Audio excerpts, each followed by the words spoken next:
So Emmanuel Macron, the man who somehow managed to convince France that what it really needed was a 39-year-old former banker with a philosophy hobby.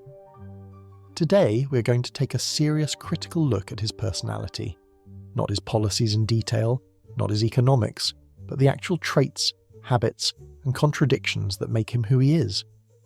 Because Macron is one of those leaders where the psychology really explains the politics, and if you already dislike him, well, consider this the missing puzzle piece that confirms why. Before I get into this, a small reminder.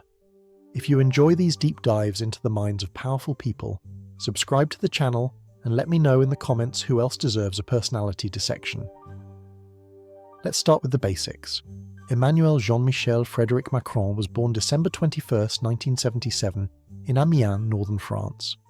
His father was a neurology professor, his mother a physician. So he grew up in what you could call a very academic professional family.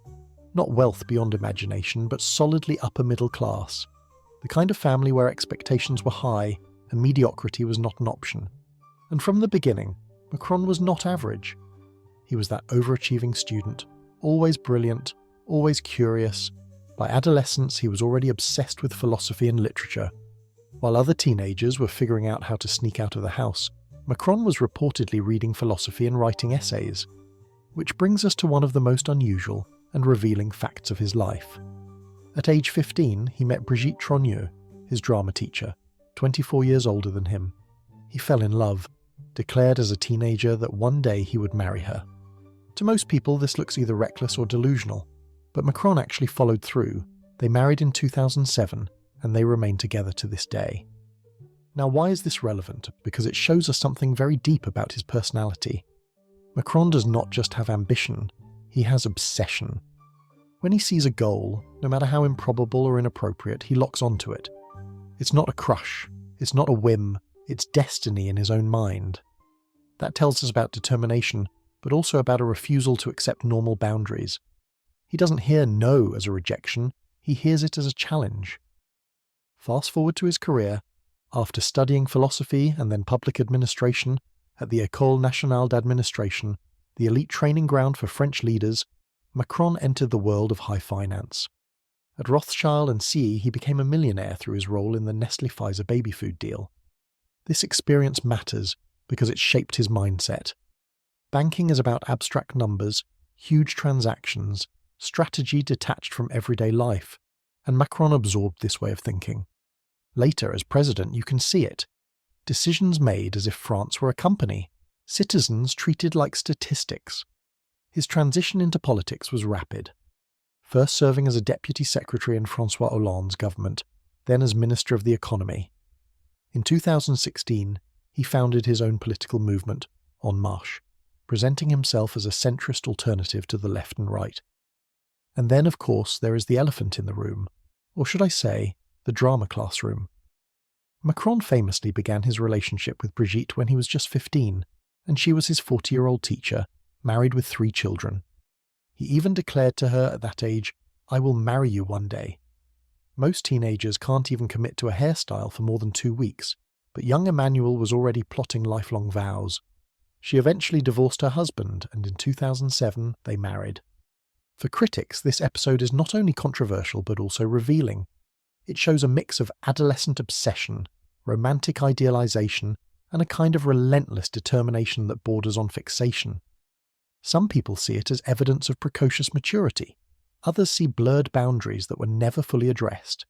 Either way, it is a formative part of his story, and it colours how many French citizens perceive his entire character. By 2017, he was president. In record time, he went from banker to president, bypassing the usual decades-long political climb. That is not just ambition. That is a personality driven by risk-taking, impatience, and a sense of exceptionalism.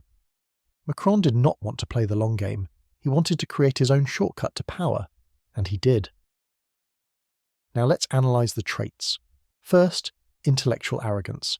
Macron presents himself as extremely intelligent, well-read, philosophical, and in many ways he is. But intelligence is not the same as wisdom. When Macron speaks, it often feels like a lecture. He uses complex, abstract reasoning, as if explaining to students who must be educated. This might impress in academic circles, but in politics it creates distance. Citizens do not want to be lectured, they want to be heard, and Macron consistently fails at this. His intellectualism turns into condescension. Second, detachment from ordinary life. His career path, elite schools, investment banking, fast-track politics, left him with little experience of ordinary struggles. That explains his infamous comment to a jobless young man that he could simply cross the street and find work. This was not just a bad remark, it was a genuine reflection of how Macron sees reality. He cannot imagine barriers that ordinary people face, because he never encountered them himself. This is why so many people accuse him of being out of touch. Third, resilience and stubbornness. Macron has faced enormous protests, from the Yellow Vest movement to the more recent pension reform strikes. Millions of people in the streets, plummeting approval ratings, national crises, and yet he never steps back. He absorbs the criticism and keeps pushing. This is ego resilience, the psychological ability to withstand pressure without collapsing. But it is also rigidity. Macron doesn't change course. He doesn't listen. He reframes the problem until he can convince himself he is right. Fourth, grandiose self-perception. Macron doesn't just see himself as a politician. He sees himself as the saviour of France, and even of Europe. His speeches often place himself at the centre of history. He talks about protecting European unity as if he were the only one holding it together. That is more than confidence. It borders on messianic self-image. Now let's connect these traits to real events. During the Yellow Vest protests, Macron became the symbol of the elite disconnected from the people. Instead of responding with humility, he addressed citizens with long intellectual arguments about why his reforms were necessary. This didn't calm the anger, it fueled it. Because when people are demanding justice and fairness, responding with theory and abstractions is like pouring fuel on fire. Then came the pension reform, massive opposition, strikes across the country, but Macron forced it through. Why? Because he believed it was necessary, and because backing down would mean admitting defeat. Here again, we see resilience, but also arrogance and stubbornness. It's less about adapting to citizens, more about proving that his vision must prevail. Even his international behaviour fits the profile. When negotiating with Russia, when lecturing allies, Macron positions himself as the rational mediator, the indispensable voice of reason. To some, this looks like leadership. To others, it looks like a man with an inflated sense of his own importance on the world stage. Let's add another layer, Macron's style of communication. He speaks with precision, authority, and confidence, but he often lacks warmth. His empathy feels forced, like something practiced in advance. Photos of him hugging citizens or shaking hands often look staged. This is not to say he doesn't care at all, but his style makes it seem like human connection is secondary to intellectual control. In psychological terms, we might call this low affective empathy, combined with high cognitive empathy. He can understand people's situations intellectually, but he doesn't feel them in a way that resonates, and the public notices. Now some of you might wonder, are there positive traits here? Yes, but they come with a twist. Macron's ambition is undeniable. His resilience is impressive. His intelligence is real. But each of these, when unchecked, becomes a flaw. Ambition turns into arrogance. Resilience turns into stubbornness. Intelligence turns into condescension. This is why Macron divides so sharply. Supporters see a brilliant reformer, pushing France into the future despite resistance. Critics see an arrogant technocrat blind to the reality of ordinary people, governing for the elite while ignoring the masses. Let me give you some analogies to capture his character. Macron leading France is like a CEO trying to run a nation as if it were a startup. Ambitious presentations, impressive spreadsheets, but constant disconnection from the workers on the ground. Macron's speeches often feel like a philosophy seminar, where the professor is certain he's enlightening the class, while half the room is asleep.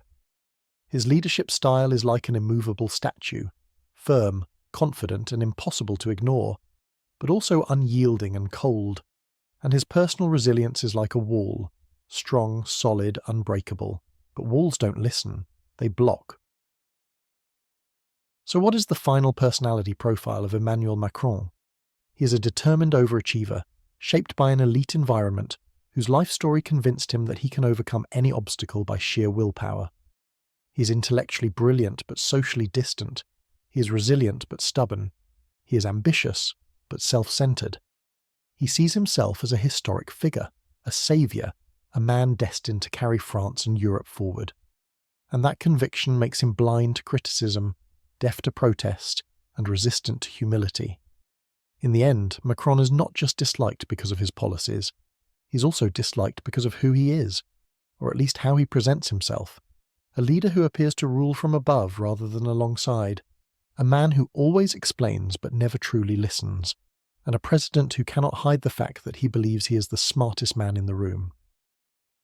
If you've ever felt frustrated that Macron seems disconnected, this is why. It's not an accident, it's not just bad communication. It's a core part of his personality, the certainty that his vision is superior, even if the people resist. And that is why his presidency feels less like a dialogue and more like a lecture. If you found this analysis useful, subscribe for more critical breakdowns of leaders who seem untouchable. Because behind every powerful figure there are personality traits that explain their behaviour, and understanding them helps us understand why politics feels the way it does. Thank you for watching, and goodbye.